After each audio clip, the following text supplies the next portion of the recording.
Magomed Ankalaev says he's down to fight Alex Pereira at UFC 310. I spoke to my manager. If the UFC need me for December 7th, I'm all in.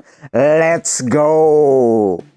Mick Maynard, send me the contract.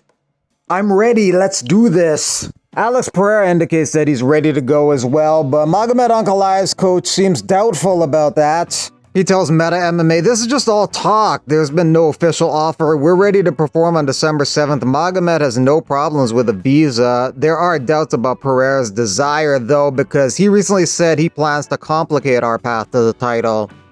He's referencing an interview where Pereira said, Ankalaev's been talking a lot of crap, saying, I don't want to fight, this and that, but the reality is the organization doesn't want him to fight because he's boring. People don't like watching him fight. He's not a guy that sells pay-per-views.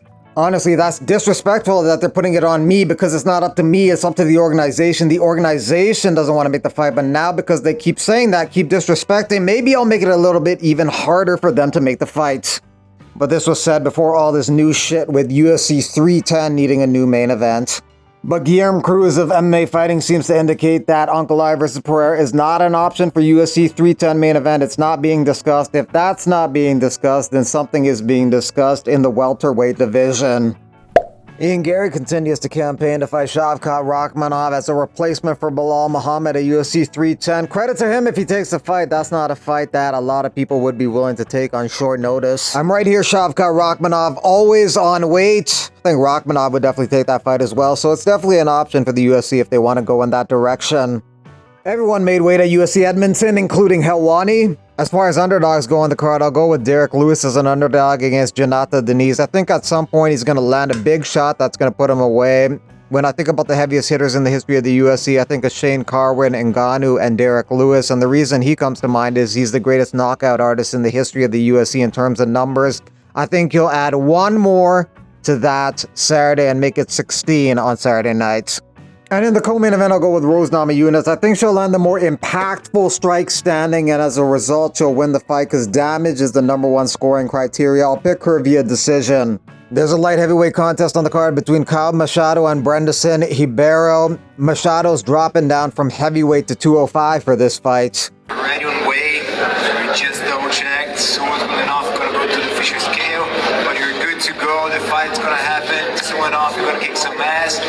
Tomorrow representing the North. Let's go. Machado made quite a body transformation going from heavyweight down to light heavyweight. He will have home cage advantage as he became a Canadian citizen earlier this year after living in the nation for around 9 years.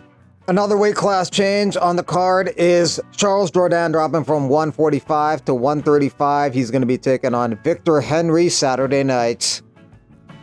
Shara Bullet Magomedov irritated a lot of Georgians by saying Georgians now seem to have a dislike for Russia, even though they should be thankful because if they knew their history, we often made raids against them. Russia defended them, and you could say it saved them in Dagestan. Without Russia, Georgia might have been part of Dagestan. I don't know the historical accuracy of it, but he's essentially saying Russia prevented many mass crotch-sniffing campaigns against Georgia. Guram Kutataladze, a Georgian fighter in the UFC, didn't like that. Even Ilia Topuria's mom commented on the matter. I don't know what she said, but it looked intense. Sharbulla Magomedov debuted in the number 14 position in the middleweight rankings this week. He could call out Georgian fighter Roman Dolidze, who's number 10 if he wants. We haven't really seen the Georgian-Dagestani matchup in the cage in the UFC, but we could if Merab takes on Umar next, but it sounds like he's going to try his very best not to. So Song Yadong has the opportunity to do the funniest thing ever. Merab's hoping that he knocks him out January 18th if they fight. Unlikely scenario, but a possibility when you're dealing with the punching power of a Song Yadong and you're dealing with a sport as unpredictable as an MMA. But the problem is you're dealing with the wrestling of a Umar Nurmagomedov, so it's going to be tough to get the KO when most of the fight is going to be in horizontal mode.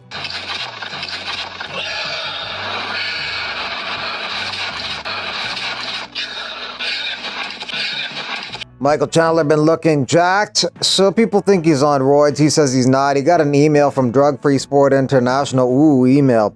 We are pleased to inform you that your urine sample you provided on the 15th of November turned a negative result from the lab. Thank you for your contribution of piss. He takes on Oliveira in 2 weeks' time in New York City.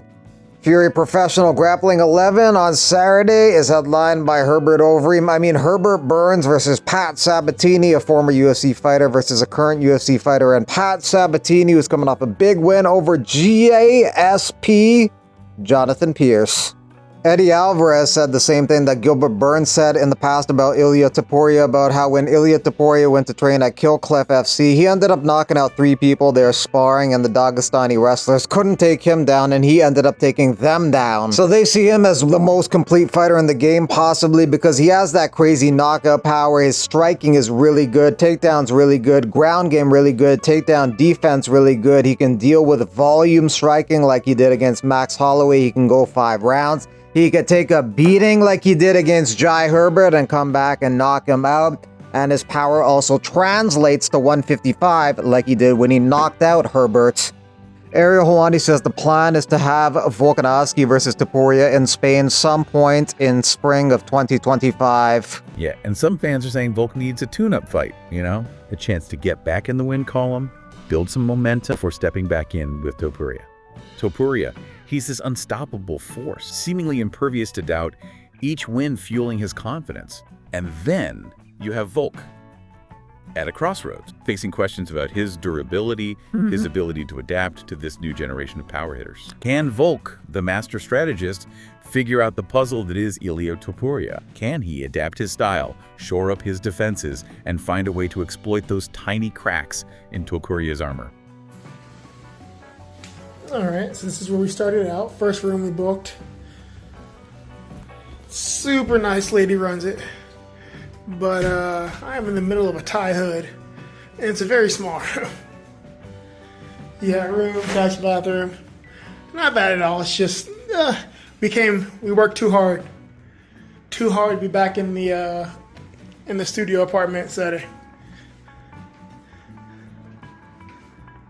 Michael Bisping recovering from neck surgery. He had 2 fusions done. Mike Tyson says November 15th can't come soon enough. That's the date of his fight with Jake Paul. A couple weeks out from that fight. Angela Hill dressed up as Kamala Harris for Halloween. She's coming off a loss to Tabitha Ricci in August. This might be my last words. Just make sure you vote on November 6th. Dana White will probably invest in this thing at some point. It's like power slap with your foot.